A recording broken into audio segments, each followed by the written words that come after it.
আসসালামু আলাইকুম বন্ধুরা, কেমন আছেন আপনারা? এই যে আমার পাশে ধান ক্ষেত দেখতে পাচ্ছেন। এই যে সুন্দর ধান ক্ষেত এবং অনেক চমৎকার দেখা যাচ্ছে।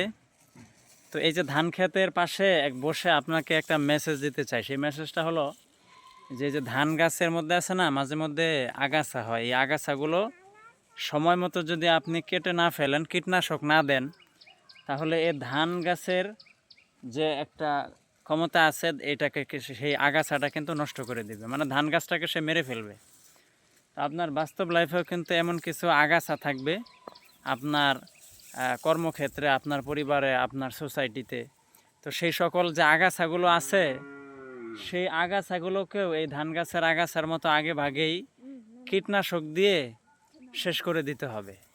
মেরে ফেলার কথা বলছি না, মানে দূরে সরিয়ে দিতে হবে, তার গোড়া কেটে দিতে হবে, যাতে করে তার ক্ষমতা আপনার ক্ষমতার চেয়ে বেশি না হয়ে যায়, আপনাকে সে পিছন থেকে ছুরি না মারতে পারে।